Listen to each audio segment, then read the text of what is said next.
We often see many mountains, but why are some extremely lush and beautiful, while others are ruined and barren? Actually, it is the difference in the intensity of the energy field and the abundance of supply from the energy line. Therefore, the Earth itself has a set of energy grids. Areas close to the center of the grid will have strong energy and manifest strong physical entities. This is what we often call nurturing all things. The essence behind it is the strength of the energy. Therefore, this world itself has an invisible energy structure. The function of energy is merely to manifest physical objects. It has no personality or attributes itself. This is the same principle as laying electric wires or network cables in real life. A mobile phone is useless on its own. You have to be near a place with a good signal to use it. Otherwise, without charging or with a bad signal, even the best phone is just a brick. The root of this world is composed of information and energy. Energy centers are also divided by size levels, just like a street center, village center, town center, city center, national center, etc., all supported by energy centers of different sizes. The energy context derived from the largest energy center is called the dragon vein. Why is it called a dragon vein? To give a simple example, if a large area relies on this energy context to supply life energy, and you happen to live on the core supply point of this vein, you can enjoy this grand and pure energy. It is equivalent to a person being directly nurtured by a massive impact of energy, so this person is definitely not simple. If this world is a realistic metaverse game, then one of the rules is, all players need to be close to energy points to obtain energy supplies and network signals. Upgrading and teleportation functions also need to be carried out through energy points, while other times are for free exploration. If you want to occupy an area, the core key is your modification of the energy veins, because it is your electric wire and network cable. Just like the pyramids directed the energy of the plane veins, and the undulating terrain of mountain ranges causes energy to stay there, making it feel vibrant. The players of this realistic metaverse game will occupy the areas near the center of the energy grid to obtain a steady stream of life energy to manifest everything. Those players who were driven or cheated to the edge of the energy grid from birth have almost lost their signal.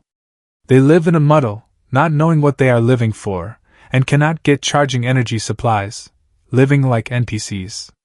Some unethical high-level players not only occupied a large number of energy grids hundreds of years ago, like occupying charging stations, but also established a large number of rules to limit life, brainwashing and restricting many later players into NPCs, living very painfully. Actually, the world is not low-dimensional, it's just that you don't know the truth. Therefore, most people have become disconnected. Single-player gamers, trapped in a low-dimensional environment by rules set by other previous unethical players. They have been using high-dimensional things to manage you with dimensionality reduction strikes. Some ethical players have left player manuals and world knowledge since ancient times. Don't forget that most of the environment and rules you live in now have been heavily programmed and modified, and these behind-the-scenes hands include a large number of other galactic races. The dragon veins mentioned earlier produce energy vortices forming stargates depending on their size. For example, the largest energy center in a region creates a stargate for teleportation. What about the largest energy center in a planet or a galaxy? Does it have more functions? Many people know a little about stargates. Why do stargates have functions like teleportation or even dimensional jumping? The principle is simple. The whole world is composed of energy, but the frequency of each world is different. Therefore, the Stargate at this energy vortex is actually a dimension-jumping field and the entrance to many secret realms. It's just that if you haven't cultivated to that frequency, your physical body cannot enter. For others, Stargates have been developed and can be used for teleportation with coordinates. For example, you can travel to a world or space with a frequency similar to yours through this energy vortex. So the world is not fixed. Since ancient times, there have been legends of people walking into certain places and crossing into parallel worlds. These are actually world interfaces. Worlds with similar frequencies can cross into each other. There are specialized behind-the-scenes groups dealing with Stargate-related matters, and high-dimensional administrations managing space-time. And those stars, don't they look like the universe's energy grid? Actually, every planet is like an energy center, which is why it can nurture huge life. Therefore, the veins around the planet are very important. The ancients always knew how to use many energy portals. Choosing a burial ground, feng shui, is one of them.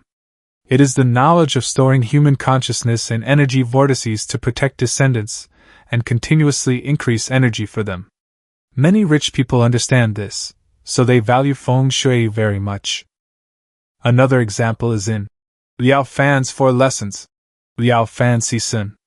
Why can one change their destiny even though the Ba Zi, 8 characters/birth chart, has fixed one's fate? It is because one adjusts to a high frequency and changes destiny within a very good timeline. Therefore, if a person cultivates their body and mind, their energy will gradually become strong and eventually become infinite. To summarize, every area is in an energy grid and relies on the central energy supply of this grid area. The intersection point of this energy grid vein is the dimension gate. The stronger the energy at this center point, the more powerful the life energy supplied to the living beings in the grid.